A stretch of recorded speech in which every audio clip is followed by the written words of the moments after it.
예전에는 사실 좀 주술적인 의미의 약을 많이 먹었습니다. 그렇죠. 그래서 어떤 식물에 어떤 좋은 성질이 있기 때문에 그렇습니다. 우리가 이 식물을 먹으면 그 성질이 또 얼마 온다. 예를 들어 뭐 코뿔소 뿔 먹고 그런 것처럼 네네. 이제 식물에도 그런 성질이 있다는 개념이었는데 요거를 그런 약효를 내는 성분만 딱 분리해서 만들어낸 걸 최초로 보는 거는 네네. 이제 모르핀이라고 합니다. 모르핀. 저희가. 이유가 있는 게요. 우리가 지금은 뭐 신약 개발이나 이런 거 생각하면 뭐 보통은 항암제들을 많이 얘기를 하시잖아요. 그렇죠. 사실 예전에는 그거는 그렇게까지 따질 수가 없는 거의 사치품에 가까운 약이었던 거죠. 그러니까 결국은 약이라는 것 예전에 거의 주된 목적이 예. 통증을 잡는 거였거든요. 진통제 그 원인은 먹으면. 사실 몰라도 그냥 네네. 일단 아프지만 않으면 된다. 그렇죠. 안 아프면 좀 그렇게만 살 것 하니까. 같아요 보면은.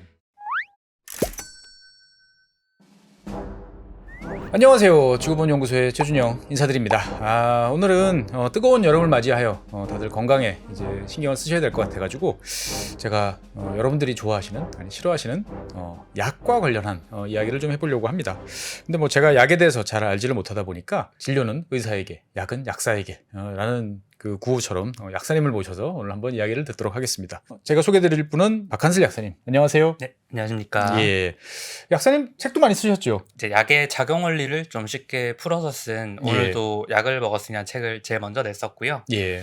그 다음에 제약 산업에 네. 대한 좀 그런 책이 있으면 좋겠다는 제안을 받아가지고 네네. 이걸 또 근데 너무 제약 산업만 딱딱하니까 네. 좀 투자자 관점에서 이 제약 산업 어떻게 보여야 될까를 좀 쉽게 풀어 쓴 또 바이오 투자의 정석, 제목이 너무 거창하게 돼버렸는데 네, 그렇게 책 2권을 썼고요. 예. 지금은 또 이제 새로 또 책을 쓰세요? 네, 이야, 저도 못 쓰고 있는데. 아니, 저도 이거 그 두 책 다 읽어봤거든요. 다 네. 읽어봤는데, 오늘도 약을 먹었습니다는 우리가 정말 약에 대해서 매번 봉투에 써주잖아요. 뭐 식후 30분. 그러면 이게 왜 식후 30분인지부터 시작을 해가지고, 약 먹을 때 이 약이 어떻게 우리한테 작용하는지 등등에 대해서, 약이 이렇게 작용하는구나 라는 생각도 많이 하게 됐고요. 특히나 이 바이오 투자의 정석 같은 경우는 사실 제가 되게 책 한 권을 읽고 생각을 많이 바꾸게 된 계기가 됐어요. 저는 사실 이제 약간 바이오 이쪽 하면 좀 그렇죠. 네. 근데 이제 그 박 약사님이 써주신 이 바이오 투자의 정석, 말 그대로 정석이죠. 보다 보니까 이게 나도 편견이 되게 많았구나라는 반성을 좀 했습니다만 때가 늦었습니다. 책을 좀 늦게 봐서. 그 제가 궁금한 거는 제가 그 페이스북을 통해서 약사님 근황을 이렇게 보다 보면 뜬금없이 이제 통계학 관련 수업을 대학원 진학을 하셨던데 뭐 학교 다니실 때 죄를 많이 지셨나요? 제가 학부 때 죄를 많이 지어서 또 대학원에 수감이 됐는데 예, 지금 연세대학교 통계학과 예, 맞습니다. 예, 대학원 재학 중이시죠, 보면은. 제가 사실 통계가 약학이랑 너무 좀 동떨어진 게 아니냐 그런 얘기도 있는 분들이 많으세요. 그래서 네네. 한 번씩 이제 다른 분들 뵈면 여쭤보시고 그러시는데 제가 지금 사실 정말 이제 저희 지도 교수님 한 분 보고 간 케이스라 가지고 어떤 교수님이신지 말씀을 이 자리에서 한번 교수님께 한번 이럴 때 광을 파시는 겁니다.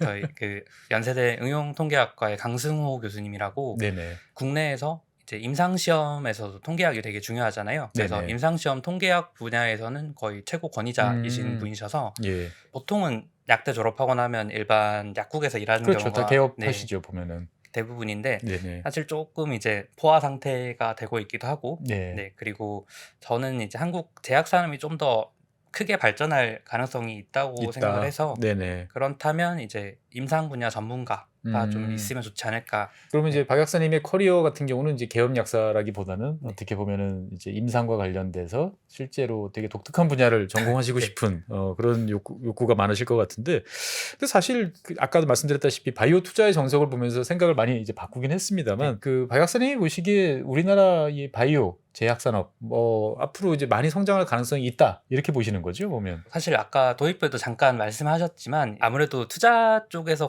접근하시는 분들은 이제 약간 스캠, 또 테마성 이런 단타를 치는 그러니까요. 종목, 막 쭉 올라가다가 네, 보통 그렇게 이게 워낙 또 인식이 박히다 보니까 네. 저도 이제 그럼 뭐 사면 되냐, 언제 팔면 되냐 뭐 이런 얘기들을 막 듣는데 네네. 넓은 시각에서 세계 제약 산업의 어떤 글로벌 밸류체인 관점에서 봤을 때는 네네. 한국의 중요성이 굉장히 점점 커지고 있거든요. 우리나라의 중요성이 매우 커지고 네. 있다. 글로벌 제약 산업에 있어서. 맞습니다. 이게 또 뭐 세계화도 그렇고 그 다음에 위탁 생산 같은 것들이 굉장히 네네. 이렇게 글로벌하게 많이 퍼져나가면서 이제 임상시험 같은 것도 한국에서 굉장히 많이 이루어지고 있고요. 정말 많아요. 광고도 네. 많이 붙고 보니까. 지하철 보면 예, 항상 예. 있죠. 항상 네. 있습니다. 보면. 그런 것도 시작해서 이제는 신약 개발 쪽에서도 우리나라가 꽤나 두각을 드러내고 있는 중이기 때문에 아마 한 10년에서 20년 후에는 예. 그 나름 주요 산업으로 자리 잡지 않을까라는 생각을 갖고 있습니다. 사실 그래서 그 제가 이 오늘 이제 약사님을 모셔서 이 코너를 새로 이제 한번 해보려고 하는 건 뭐냐면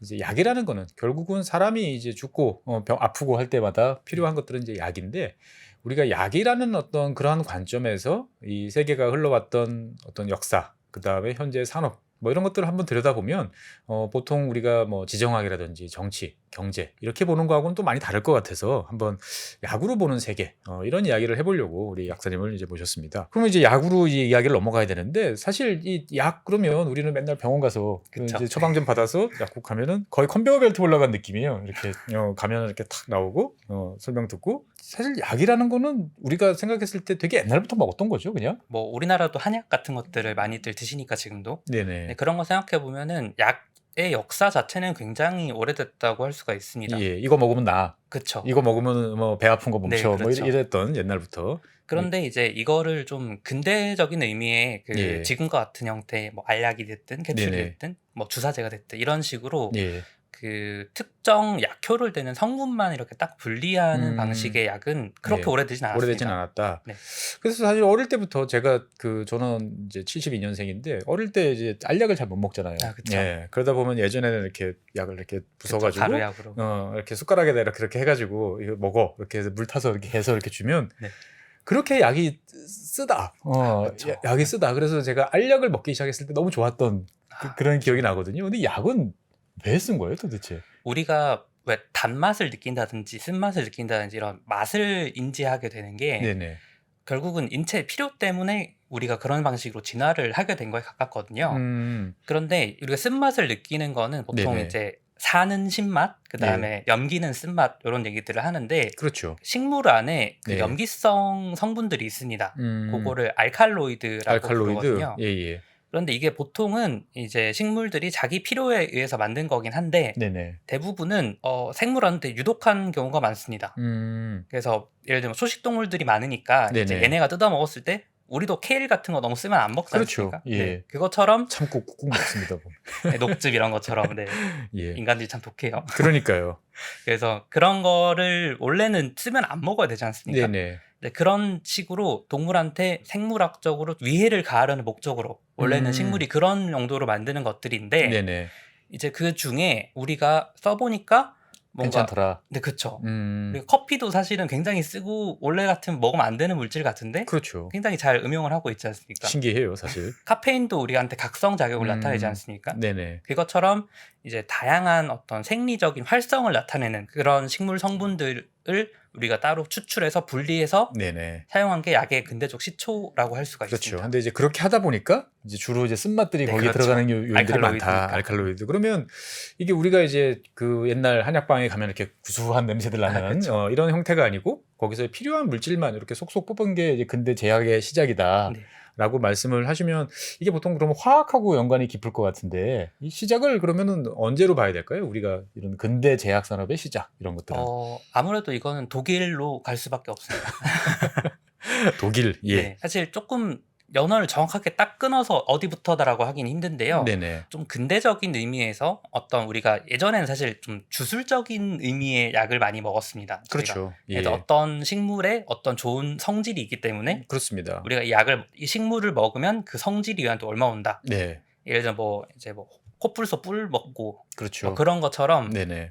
이제 식물에도 그런 성질이 있다는 개념이었는데 요거를 그런 약효를 내는 성분만 딱 분리해서 만들어내는 걸 최초로 보는 거는 네네. 이제 모르핀이라고 합니다. 모르핀. 저희가. 우리 저기 마약. 네, 맞습니다. 예. 그 병원은 저기 뭐지? 그 전쟁 영화 보면은 그쵸. 항상 나오는 몰핀 예, 약간 그러는 부르짖는 예. 이유가 있는 게요. 우리가 지금은 신약 개발이나 이런 거 생각하면 보통은 항암제들을 많이 얘기를 하시잖아요. 그렇죠. 고혈압이라. 고혈압, 당뇨, 항암제 이런 것들을 하는데 사실 예전에는 그거는 그렇게까지 따질 수가 없는 거의 사치품에 가까운 약이었던 거죠.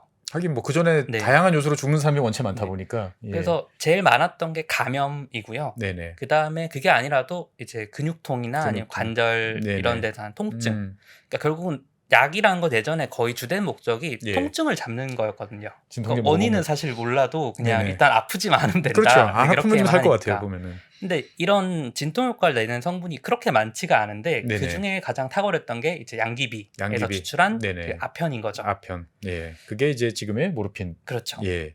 그래서 이 아편에서 그러면 과연 어떤 성분이 그런 진통 효과를 내냐 요거를 한번 탐구를 하다가 네네. 19세기 초반까지 가야 됩니다. 19세기 초반까지 네. 거의 200년. 네, 그렇죠. 예, 예, 그냥 예. 그 정도밖에 안 됐다는 거죠, 사실. 근대 제약 산업의 역사는 예, 예. 그래서 19세기 초반에 그 독일의 또 약사분이십니다.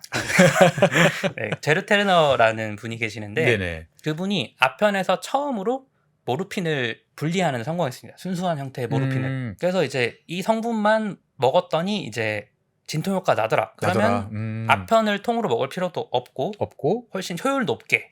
그러면 할수 있는 그렇죠. 거죠. 그러면 부작용 뭐 먹었을 때 뭐 소화가 안 된다든지 구역질이 한다든지 그쵸, 이런 그쵸. 것도 없이 효과만 딱 볼 수 있다. 네. 천재인데요. 그래서 이제 예. 이거를 약국에서 팔기 시작합니다. 그러면 네. 이제 이분이 약사니까 본인이 이제 약국에 이제 조제를 해가지고 네. 붙여놓고. 사실은 거의 예. 그때 약국이라고 해봤자 거의 간의 수공업 수준이었겠죠. 예예. 근데 그렇게 해서 팔다 보니 이게 너무 잘 팔리고 예. 그래서 지금의 그 독일에 있는 머크 그 머크? 네, 그 머크입니다. 야, 오래된 회사군요, 머크사가. 네, 굉장히 오래됐는데 그 머크 출발도 그 모르핀을 분리해서 정제해서 판매하던 약국이었던 거죠. 그러니까 지금은 이제 그 약 못 팔잖아요, 이제 보면은. 이게 사실은 예. 그 마약으로 남용이 많이 돼서 그렇지 지금도 이제 진통 효과를 내는 데는 그거 이상의 약이 잘 없어가지고 예예. 모르핀을 지금도 이제 뭐 암 환자들 대상으로 거의 예예. 네, 그런 그렇죠. 굉장히 아주 강한 강력한- 마취성 그 맞습니다. 진통제로 이제 분류되는 거죠. 네네네. 보면은. 네, 그런 아주 제한된 용도로만 쓰지만 예전에는 이거를 뭐 몸살이 나도 먹고 예, 약간 예. 그런 식으로 좀 남용을 했던 거죠. 남용을. 그러면은 이게 사실은 생각해 보면은 아편 우리가 이제 그 뽑아내는 과정들 가끔 이제 다큐멘터리 뭐 네, 이런 거 맞아요. 보면은 되게 손이 많이 가고 그럼요. 예, 힘이 많이 들어가지고 이게 되게 비쌌을 것 같아요, 보면은. 그래서 그 당시에 이게 처음 개발이 됐고 정제해서 팔았는데 네. 사실은 대중화가 엄청나게 됐다고 보기는 힘듭니다. 그냥 실험실 차원에서 만들어서 네. 이렇게 팔았다. 그래서 이게 막 지금처럼 대량 생산을 한다든지 이런 거는 어려웠고요. 예. 그래서 그 당시에는 주로 어떤 방식을 썼냐면 네네. 이제 우리가 약술 같은 거 약술 그런 거. 우리 네. 이제 담가놓고 예, 이제 맞습니다. 소주 부어가지고. 예. 근데 이게 사실은 그냥 요즘엔 그냥 그냥 약주다 뭐 좋다 이렇게 막연히 생각할 수도 있는데 실제로 알코올에다가 양리 활성이 있는 식물을 넣어 놓으면 네네. 약효 성분이 잘 추출이 됩니다, 실제로. 그러니까 우리가 먹는 소주가 기본적으로 알코올이니까 그렇죠. 이게 이제 용매로 작용하는군요. 그렇습니다. 보면은. 그래서 거기서 약효 성분을 추출하는 방법 중에 하나가 예, 그렇습니다. 알코올에다 담궈놓는다, 술에다. 물론 아주 효율이 좋진 않고 그냥 예. 이제 기분 내려고 하시는 것도 있지만 예. 이제 그런 식으로 추출을 해서 농축하는 방식의 약들이 제일 많이 사용됐습니다. 그 당시에는. 그러니까 결국은 이제 사람들이 예전부터 아편이라는 것들은 양귀비라는 건 다 네. 알았는데 그 중에서 핵심적인 성분을 추출해서 이제 먹는 방법을 알았다. 네. 그리고 사실 제가 그 약사님 뵌 김에 하나 네. 궁금했던 게 그러면 우리 저 어릴 때도 보면은 지금도 뭐 어디 섬이나 이런 데 가보면 이제 사람들 아플 때 그쵸. 동물들 아플 때 가축들 아플 때 대비용으로 이렇게 몰래 네네. 조금씩 이렇게 해놓으시는 것들 좀 있는데 그러면은 사실 이제 아시아 지역에서도 되게 아편이라는 것들은 옛날부터 있었다라고 볼 수 있는 거잖아요, 보면은. 네, 맞습니다. 예. 그래서 사실 전통적으로 그렇게 좀 많이들 쓰긴 했는데요. 네네. 이게 또 아시아와 유럽의 차이점이라고 한다면 네. 유럽 쪽에서는 그거를 굉장히 고농도로 농축한 그걸 이제 팅크라고 하거든요. 팅크. 네, 그래서 그래서 아편을 농축한 걸 팅크라고 네, 그럽니까? 아편 팅크 이렇게 부르는데 그런 거를 이제 정말 고농도로 약으로 사용을 했었습니다. 그런데 이제 네. 이거를 영국에서 예. 우리가 또 세계사적으로 봤을 때 네네. 이제 아편 전쟁이라는 아편 게 전쟁. 있지 않습니까? 예. 그때 이 아편 팅크 형태로 굉장히 고농축된 아편을 중국에 팔아먹었거든요. 영국에서. 그러니까 우리가 보통 생각했을 때 그냥 이렇게 피우는 아편만 네. 생각했는데 그게 아니고 약재 형태의 어떤 이런 것도 판 거예요, 보면? 예. 그런데 그거를 이제 원래 피우던 대로 피우다 보니 예. 원래 같으면 그냥 담배 같이 이렇게 피면은 크게 중독성이 있지는 않았다고 해요. 저농도로 필 때는. 그런데 이제 고농도로 농축된 거를 이렇게 피다 보니 예. 이제 중국인들이 굉장히 좀 더 중독 취약해진 거고 예, 예. 그래서 이제 중국에서 청나라에서 당시에 이렇게 네네. 너무 아편이 광범위하게 퍼지다 보니까 이제 주변 국가에서도 전통적으로 사용했었긴 하지만 네네. 이제부터는 아편을 피우는 것은 금지하겠다. 그렇죠. 네, 그러면서 그래서 이제 문제가 생겼던 네. 게 이제 아편 전쟁인데, 그러니까 저는 맨날 궁금했어요. 아니 옛날서부터 피웠을 네, 텐데, 그렇죠. 그래서 이게 뭐 인도에서 아편이 들어왔다고 그래가지고 똑같이 피우면 그 전에 중국산이나 인도산이나 똑같을 것 같은데 이게 뭔 차이인가 싶었는데, 이거 롱축을 한 네. 게 들어오면서 우리도 요즘에 보면은 과거에 이제 뭐 마리화나 뭐 이제 대마초 네. 하다가 이제 헤로인 그렇죠. 점점 이제 정제되고 이제 순도가 높아질수록 중독자가 많아지는 네. 뭐 그런 원리였군요, 보면은. 그러니까 이제 사발에 막걸리 먹던 버릇으로 이제 위스키를 막걸리 사발로 먹던 약간 그러고 알코올 중독이 되는 거죠. 네. 그러면은 이제 이런 식으로 해서 모르핀서부터 이제 뽑아내기 시작을 하면 이제 사람들이 이제 이것만 하는 게 아니고 다른 데로 이제 눈을 돌렸겠군요, 보면은. 네. 그래서 이제 다른 약용식물 같은 것들도 우리가 네. 좀 추출을 해보자. 해보자. 이렇게 해서 한 게 네. 제일 대표적인 게 아무래도 아스피린이라고 할 수가 있겠습니다. 그렇죠. 아스피린. 이거 유명하잖아요. 네. 이건 저도 알아요. 저 어디지? 그 버드나무에서 추출했다. 네, 맞습니다. 예. 그래서 요것도 이제 독일입니다, 또. 또 독일인가요? 네, 하긴 뭐 바이엘 제약. 맞습니다. 예. 그래서 이제 버드나무 껍질에 있는 이제 살리실산이라는 성분이 네네. 진통 효과를 내는 건데 그거를 분리한 거는 사실 독일 사람이 아니긴 합니다. 그러니까 원래는 다른 데서 이제 이 아편에서 모르핀을 뽑아낸 것처럼 네. 버드나무 껍질에서 뽑아내니 살리실산이라는 게 있더라. 예. 이게 진통 효과를 내더라까지는 이미 밝혀진 상태였습니다. 이미 다 네. 알고 있는. 네. 근데 바이엘은 어떻게? 그런데 이제 그게 메도우 스위트라고 하는 이제 메도우 스위트? 네, 잘 못 들어보셨을 건데 네네. 장미과의 풀입니다. 근데 거기도 하필 우연히 네. 이제 살리실산이라는 게 좀 많이 들어 있었는데 이게 또 독일 지역에서 요 살리실산이 들어있는 메도우 스위트를 달여서 먹는 원래 우리 이제 네, 한약재처럼. 맞습니다. 그래서 원래도 버드나무 껍질을 달여 먹던 그런 처방이 있고 네네. 그다음에 메도우 스위트를 달여 먹는 처방이 있었는데 이제 갑기하다가 이제 네. 바이엘에서는 메도우 스위트를 추출해보자. 그럼 우린 여기서 뭐가 진통 효과인지 확인해보자. 했더니 이게 같은 살리실산이네? 버드나무나 여기나 똑같은. 네, 그렇죠. 예. 근데 이제 이거 두 개를 좀 쉽게 설명하다 보니까 예. 버드나무에서 뽑아서 아스피린을 만들었다. 이렇게 약간 와전이 된 거죠. 네. 저희가 생각했을 때는 꼭 그 화학자들이 버드나무 껍데기를 벗겨가지고 네. 찌고 약을 붓고 네. 해가지고 뭔가를 뽑아냈을 것 같은데 그게 아니고 장미과 식물인 이제 메도우 스위트에서 네. 뽑아낸 게 네. 오히려 정확하게 이제 그 바이엘 아스피린의 예, 시조였다. 맞습니다. 이렇게 볼 수 있는 거군요. 근데 이게 그러면은 사실 누구나 다 만들 수 있는 거 아닌가요? 뭐 그렇긴 한데 예. 이게 독일에서 유독 그렇게 됐던 데는 좀 이유가 있습니다. 어떤 이유가 있을까요, 보면? 이게 그 살리실산을 그냥 이렇게 먹어도 진통 효과가 난다고 말씀을 드렸는데요. 네네. 이게 굉장히 단점이 있습니다. 어떤? 이게 살리실산을 그냥 이제 물에 녹인 상태로 예. 이렇게 산도를 체크를 해보면 예. pH가 한 2 정도 나옵니다. 완전히 강산이잖아요. 네, 2에서 3 정도 나오는 굉장히 거의 위액 강산. 수준인데 보면. 그렇습니다. 그러니까 예. 이거를 빈속에 들이키니까 사람들이 속이 너무 쓰린 거예요. 그래서 그래 뭐 아스피린 말고 이전에 이제 네네. 버드나무 껍질 달인 물이 됐든 아니면 뭐 메도우 스위트를 달인 물이 됐건 먹어보면 속이 너무 쓰린 거죠. 너무 쓰리다. 아프니까 먹는다. 그쵸. 근데 이제 아픈 걸 막으려고 먹었는데 또 속이 쓰리면 또 아프니까 이게 너무 불편하지 않습니까? 예. 그래서 이거를 당시 독일에서 이제 그런 유기화학 분야가 굉장히 꽃을 피우고 있던 시기라서 네네. 요거를 개량해보자. 개량해보자. 네, 그래서 바로 먹었을 때 속이 쓰리지 않는 형태로 좀 개량을 해보자 해서 만든 게 네. 아스피린입니다. 그러니까 이제 기존에 원래 그 살리신산 성분은 이제 이리저리 알려져 원래 있는 있었는데 거고 아스피린이라는 거는 이제 그거를 먹기 편하게 만든 어떤. 맞습니다. 그러니까 우리가 흔히 말해서 이제 약국에 가서 약을 지을 때도 보면은 이거는 아픈 거를 치료해주는 약이고 이거는 속이 쓰리니까 그렇죠. 같이 이렇게 배합을 해주시잖아요. 보면은 그게 이제 결합이 된 거군요. 보면은. 네, 그래서 이제 그 정확하게는 그 살리실산에다가 네. 얘가 천천히 살리실산으로 변하도록 다른 거 하나 붙여준 거에 가깝습니다. 그래서 천천히 녹게. 천천히 녹도록 네. 한꺼번에 고농도로 확 그렇죠. 들어가는 게 아니고 이렇게 해가지고 네. 속에서 좀 받을 수 있게. 네, 서서히 흡수가 되도록 하는 그런 형태로 네. 개량을 한 거죠. 서서히 녹는다. 이게 그 우리 보통 타이레놀 사면 서방정 이렇게 있는 게 그건가요, 보면? 그것도 사실 비슷한 개념인데 좀 다르긴 한데요. 네네. 이제 살리실산은 아예 화학 물질에다가 다른 걸 붙인 거고요. 이제 우리가 먹는 타이레놀, 서방정 이런 거는 예. 이제 천천히 녹게 만든 겁니다. 그래가지고 이제 절반은 빨리 녹아서 일단 진통 효과를 내고 진통하고. 나머지 절반은 천천히 해서 이게 그걸 유지하는. 야, 이게 알약 하나에 이거 나름대로 굉장히 단순해 보이는데 예. 근데 이게 사실 쭉 말씀 듣다 보니까 결국은 우리가 지금 먹는 이제 약이라고 하는 것들이 결국은 이제 화학의 발전과 네. 더불어서 이제 성장을 했다. 그래서 자꾸 이제 독일 이야기들이 이제 네, 자꾸 그렇습니다. 이제 나오는 것 같은데 사실 저는 요즘에 좀 불만이 많습니다. 이 애들하고 이제 이야기하다 보면은 나는 칼륨. 아, 근데 애들이 막 포타슘 뭐 이런 이야기하고 그렇죠. 이거 뭐야? 막 좀 그렇더라고요 보면.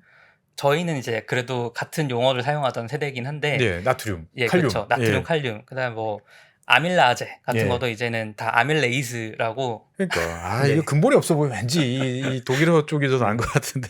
그래서 이게 사실은 이제 지금은 세계 과학계를 선도하는 게 아무래도 미국이다 보니까 네네. 영어권 방식의 표현으로 이렇게 점차 바꾼 건데 네. 말씀하신 것처럼 원래는 독일이 그쪽 분야에서 굉장히 두각을 나타내던 정말 화학 강국이지 않습니까? 그렇죠. 그래서 이제 추출도 하고 이제 그걸 음. 가지고 개량도 하고 뭐 이런 식으로 했던 건데 네. 여기에 사실 한 가지 더 이유가 있긴 합니다. 왜 어떤 독일이 이유가 유명한지. 어떤 이유가 있을까요, 보면? 왜냐하면 이제 우리가 이렇게 약을 뭐 생산 전에 이제 개량하고 어떻게 만들었다 이렇게 하잖아요. 네네. 근데 이게 아까 말씀드렸던 것처럼 저희가 이제 아까 살리실산 같은 경우도요. 네. 메도우 스위트라는 풀에서 이걸 추출하지 않습니까? 그렇죠. 그럼 이거를 내가 정말 약초밭에서 기르던지 네. 그게 아니면 산을 다니면서 이걸 다 뜯어야 돼요. 그렇죠. 그러면 이게 아무리 그렇게 해서 뽑아낸다고 하더라도 네네. 이제 아까 잠깐 말씀드렸듯이 식물이 이거를 만드는 이유는 내가 일부 사용하기 위해서 만드는 거지 얘가 공장이 아니지 않습니까?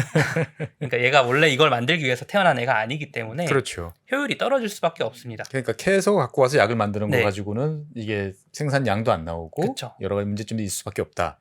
그래서 요거를 이제 독일에서 네. 정말 획기적으로 아예 그럼 합성을 하자 처음부터. 우리가 화학식으로 뽑아 보니까 네. 이렇게 되니까 야 그러면 우리가 사람이 만들어도 똑같은 네. 물질을 만들 수 있을 것 같아. 이게 이제 화학 어떻게 보면은 그 화학의 산업적으로 이제 변하는 거군요. 그렇죠. 보면. 이제 요즘에 이제 바이오 쪽에 관심 가지시는 분들도 이제 네네. 얘기를 할 때 보면은 신약 개발만 하면 끝 아니냐 그렇죠. 이렇게만 생각을 하시는 분들이 많은데 네. 이게 결국은 제조업이지 않습니까? 제약산업도 그렇죠. 내가 약을 실물로 만들지 않으면 이게 아무 의미가 없는 건데 맞아요. 사람이 원하는 양만큼을 그쵸. 예, 대량으로 만들 수 있어야 이제 약이죠, 보면. 단가도 맞추고 양도 맞춰야 되는데 예. 이거를 예전에 어떤 그런 약초에서 추출하는 방식으로 한계가 있으니 완전 처음부터 자연이 만들어 놓은 성분을 사람이 한번 만들어 보자. 화학적으로. 그런데 그걸 제일 잘하던 게 독일이죠. 독일이었다. 결국은 그러면은 결국 이 화학 산업이 강한 나라가 이 제약 산업을 잘할 수밖에 없는 어떻게 보면 원초적인 그 이유가 있다. 이렇게 볼 수 있겠군요, 보면은. 그렇습니다. 예. 근데 이제 궁금한 거는 이제 그 아까 뭐 머크사도 이야기도 나왔고 이제 바이엘도 나왔는데 이 회사들은 이제 이거 아스피린 만들기 위해서 만들어진 회사예요? 아니면은 원래 뭐가 있다가 이제 그 해보니까 우리가 이제 약도 만들 수 있을 것 같아. 이렇게 해서 넘어온 회사입니까, 보면? 이게 아까 말씀드렸던 것처럼 예. 머크는 원래는 약국이었고요. 약국. 네. 약국이 이제 그렇죠. 예. 그런데 바이엘은 조금 다릅니다. 어떻게 달라요? 이게 바이엘은 원래는 이제 약을 만들던 회사가 아니고 오잉? 네, 원래 약을 만드는 회사가 아닙니다. 예. 그럼 뭐 만들었어요? 여기는 원래 염료를 만들던 회사거든요. 염료? 우리 그 염색할 때 쓰는 예, 맞습니다. 예. 그러니까 이게 지금은 좀 너무 당연해져서 이제 귀하다는 생각이 전혀 안 드는데 예. 예전에는 염색된 옷감이 굉장히 비쌌거든요. 맞아요. 그 특히 이제 뭐 제가 입고 있는 이런 파란색 이런 네. 거 내려고 그러면 그 뭐지? 무슨 인디고 뭐 아, 이렇게 인디고 블루 예, 이런 인디고 것들. 블루 이런 거 막 인도에서 갖고 오는데 네. 어마어마하게 비싸고 했던 이야기들이 나오죠, 보면은. 그 예. 막 진홍색은 또 황제의 색 그렇죠. 이러면서 또 그런 예, 또 예. 색깔을 내는 게 굉장히 중요했지 않습니까? 예. 근데 이런 염료들이 사실은 또 식물에 있습니다. 또 식물이에요. 예. 근데 이것도 아까 잠깐 말씀드린 것처럼 예. 그 식물에서 만든 그런 내가 쓰려고 만드는 것들은 대부분 염기성, 그다음에 알칼로이드라고 네네. 말씀을 드렸는데 이 색소가 알칼로이드 형태가 많다 보니 색소를 대량 생산하는 게 먼저였던 겁니다. 사람들 입장에서 봤을 때 약은 뭐 둘째치고 네. 일단은 당장 저놈한테 뽑아서 저 색깔을 뽑아서 네. 내가 염색을 하고 싶다. 네. 이게 훨씬 더 즉각적인 요구였군요, 보면은. 영국에서 산업혁명이 일어났을 때도 네네. 면방직 공업이 원래 먼저였지 않습니까? 그렇죠. 예. 근데 이게 사실 지금은 너무 뭐 옷값은 뭐 그렇게 비싼 게 아니지만 예전에 뭐 조선시대만 하더라도 왜 면 두 필 내면 군면제를 해주고 그러지 않습니까? 맞아요. 어릴 때 되게 신기했어요. 네. 아이고, 뭐 얼마 된다고. 그렇죠. 예. 근데 이게 당시로 환산해 보면 쌀 한 80kg 160kg 정도 되던 것 쌀 같더라고요. 그 면포 뭐 네, 두필 두필이 쌀 140인가 160kg 정도 됐더라고요. 쌀 두 가마. 그러다 보니 이게 장정 한 사람이 1년 먹을 양을 줘야지만 면 두 필을 살 수가 있었던 거죠. 비쌌군요 네. 보면. 그러니까 이제 지금 생각하면 서문산업하면 되게 사양산업이고 예, 뭐 예, 하는데 그렇죠. 저부가 같이 뭐 이렇게 그때는 그게 굉장한 고부가치 산업이었던 거예요. 전통사회에 비교를 했으면. 전통사회 비교했을 때는. 그러다 보니 이제 거기에 색을 입히면 다시 한번 부가가치가 증가하는 것이기 때문에 네네. 그런 염료를 만드는 게 당시에는 정말 우리 지금으로 따지면 반도체 같은 네네. 정말 최첨단 산업이었던 거죠. 그런데 이게 알칼로이드와 구조가 비슷하다 보니 예. 이제 약을 직접 이렇게 합성해서 생산하기도 훨씬 수월했던 겁니다. 그러니까 이제 바이엘 같은 회사는 원래 그럼 염료를 만든 이 식물에서 추출해가지고 그걸 네. 화학적으로 이제 그 염료를 생산하는 그런 회사다 보니까 뭐 약이나 염료나 보면 뭐 똑같네 보면 네. 이런 생각으로 이제 넘어가서 만드는 게 이제 아스피린 네. 뭐 이렇게 됐군요 보면은. 그렇게 대량 공정이 됐던 거죠. 예. 그러니까 결국은 이제 산업이라는 게 어느 날 갑자기 하늘에서 뚝 떨어지는 게 아니고 뭔가 이제 바닥에서부터 올라오던 게 있다가 이게 이제 운이 맞아 떨어지면 이제 발전하게 되는데 독일의 화학 산업, 이 독일의 제약 산업 이런 것도 결국 거슬러 올라가 보면 다 전통 사회에 뭔가 맥이 다 있네요 보니까. 네. 저는 처음 알았어요. 이 독일 사람들이 옛날서부터 요즘 같은 알약 먹었을 것 같은데 이게 뭐 저기 뭐야 이 장미 끓여가지고 이제 탕국으로 드시고 했었던 것 같은데 그러다 보니까 결국은 이제 생각해보면 그런 것 같아요. 이제 면방직 산업이 산업혁명을 이끌면서 대량으로 뭔가를 했고 그러면 거기에 염색을 하려고 그러면 염색 수요도 대량으로 이거를 수요를 충당시키려고 그러면 이제 인도에서 사람들이 일일이 뽑아서는 감당이 안 되니까 네. 그리고 그걸 누군가 이제 그 기계나 뭐 다른 방식으로 할 수 있으면 훨씬 떼돈을 번다. 그러니까 바이엘이 이제 원래 염료를 만들다가 해보니 이게 살리실산 뭐 이거 다 똑같은 거 아니냐라고 이제 들어왔다. 그래서 결국은 지금까지 이제 그 독일이 제약 산업에 이제 앞선다라고 이제 볼 수가 있을 것 같은데, 근데 이제 저는 또 한 가지 궁금한 것 같은 경우는 이 독일 제가 이제 뭐 저도 고등학교 때 독일어 좀 네. 배우고 했습니다만 독일 친구들 특징 중에 하나 보면은 뭔가 이렇게 그 줄 맞춰서 이렇게 꼼꼼하게 정리해 놓고 네. 챙겨 놓고 서랍에 이렇게 쫙 맞춰놓고 이런 거 되게 잘하는 친구들이더라고요. 제가 이렇게 보면 일본보다 더 잘하는 것 같은데 이게 이런 것도 좀 도움이 되나요? 아무래도 이게 순도 높게 어떤 정말 깔끔하게 효율 높게 만드는 그런 약을 생산하는데도 굉장히 영향을 줬겠죠. 그러니까 그런 이제 태도가. 그러니까 이제 아무래도 이제 뭐 정리하고 라이브러리 네. 만들고 뭐 네. 이러면은 거기서 뽑아가지고 네. 뭔가를 이제 하기 좋다. 그러니까 결국은 이제 독일 같은 경우는 그러면 산업혁명 우리가 역사적으로 보면 산업혁명 때 이제 영국에서 시작을 해서 이제 독일로 이제 넘어갔다. 2차 산업혁명이다. 네. 뭐 이렇게 부르면서 이제 독일에 우리가 주로 관심을 두는 거는 제철, 네. 화학 뭐 이런 식인데 이게 결국은 이제 제약으로 이제 넘어간다 이렇게 이제 볼 수가 있겠군요.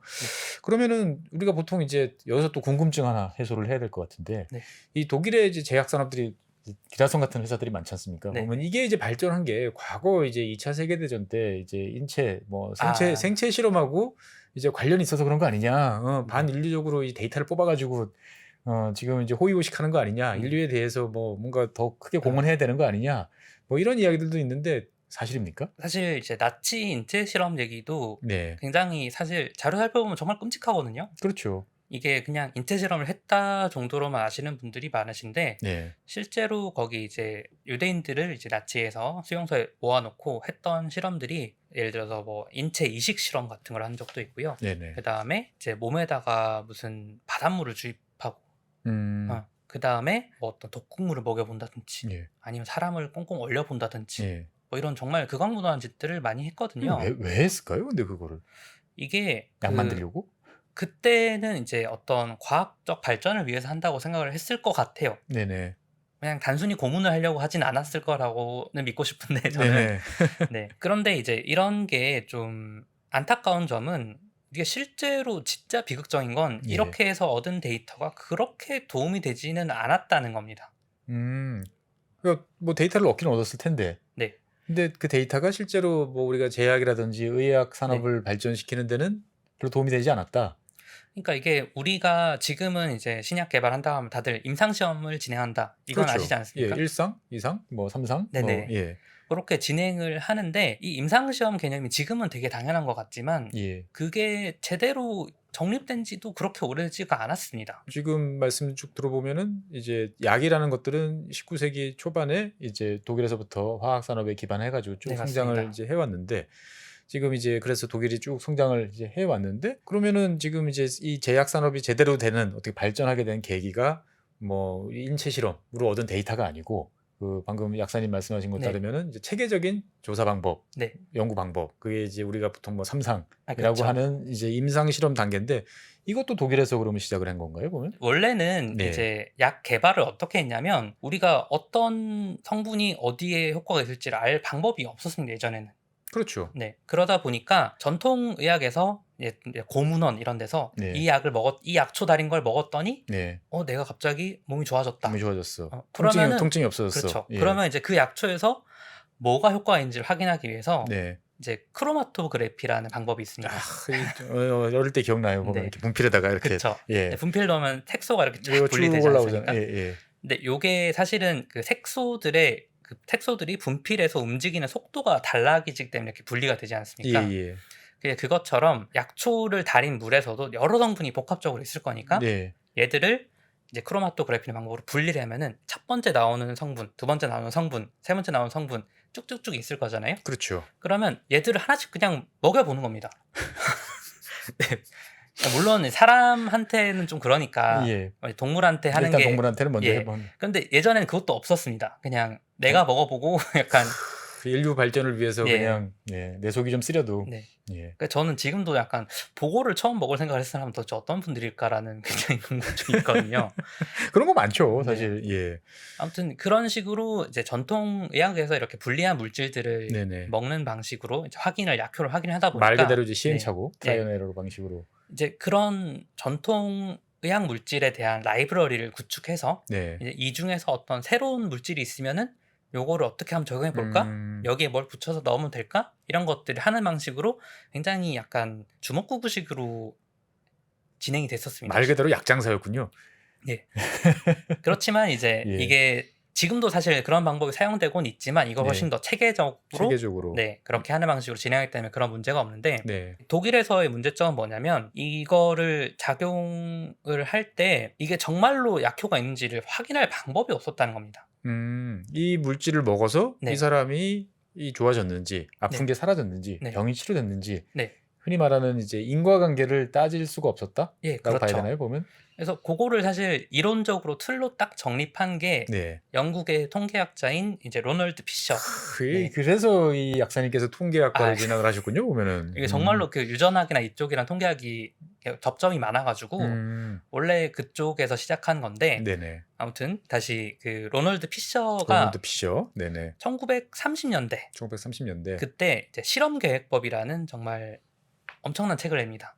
엄청난 책입니까? 그게 사실 지금 우리가 대조군을 만들어서 비교를 한다라는 개념을 처음 만든 책이거든요. 일종의. 그러니까 여기는 이제 맹물 먹이고 네. 여기는 약물 먹이고 네. 해가지고 이제 여기 낫나 안 낫나 확인하고 예, 너무 당연한 건데 그거를 1930년대야 정립이 됐던 거예요. 제대로. 그 전까지는 그런 거 없었어요. 제대로 안 됐던 거죠. 그게. 그래서 이런 논리에 바탕을 해서 네. 처음으로 임상시험을 진행한 게 네. 영국에서입니다. 왜냐하면 피셔가 영국 분이니까 영국 또 사람이니까. 예. 영국에서 1945년인가 3년인가? 네. 1948년입니다. 48년. 1948년에 이제 인류 최초의 정말 임상시험을 진행을 합니다.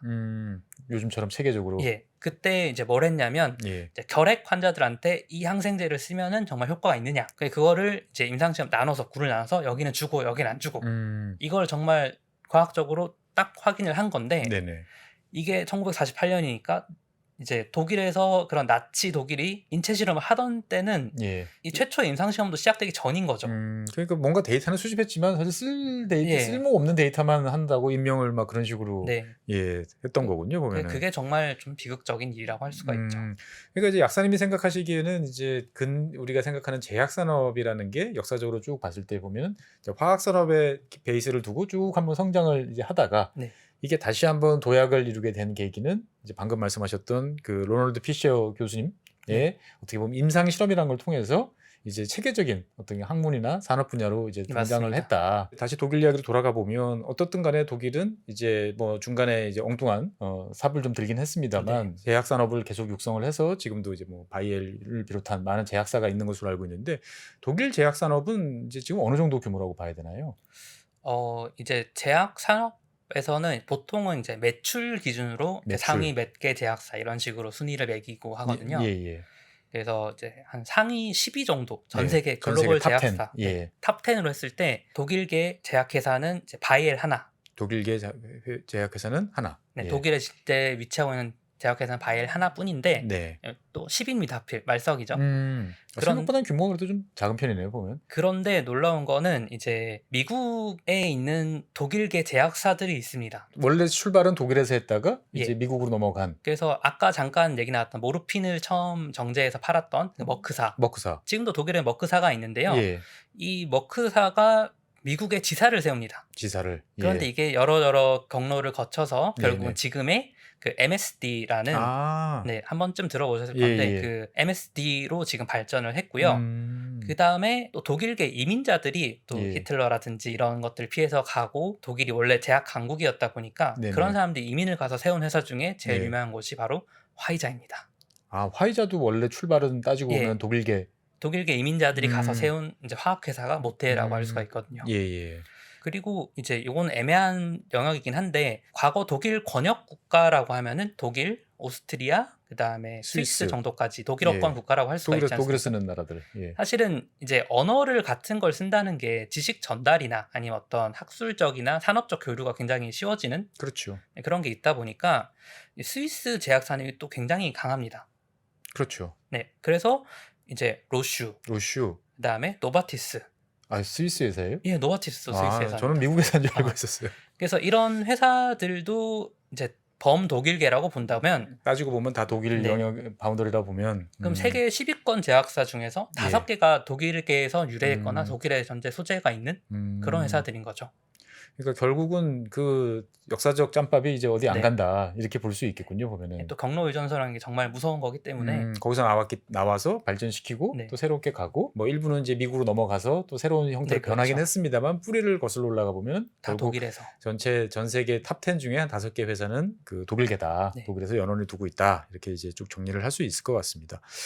그래서 이게 뭐 지금 사실 제가 생각했던 것보다 훨씬 다양한 이제 이야기들이 많은 것 같아요. 이 야구로 보는 이제 세계라고 보면 한 나라의 이제 산업이 어떻게 발전했는지, 과학이 어떻게 발전했는지 이런 것들을 쭉 볼 수 있을 것 같고, 그래서 사실 제일 궁금한 거는 이제 보통 이제 약 이야기하다 보면은 이번에 특히 코로나 이런 거 관련해서는 이제 미국의 어떻게 보면 그쵸. 또 막강한 파워 이런 것들을 많이 느끼게 됐는데 시간이 벌써 40분 이렇게 돼가지고 다음 기회로 이건 넘겨야 될 것 같습니다. 예, 오늘은 약으로 보는 세계 이런 주제로 해서 박한슬 약사님을 모셔서 이제 약이 어떻게 등장을 하게 됐고 그 와중에 최초의 근대적인 제약 산업을 이끌었던 독일과 관련된 이야기들을 나눠봤습니다.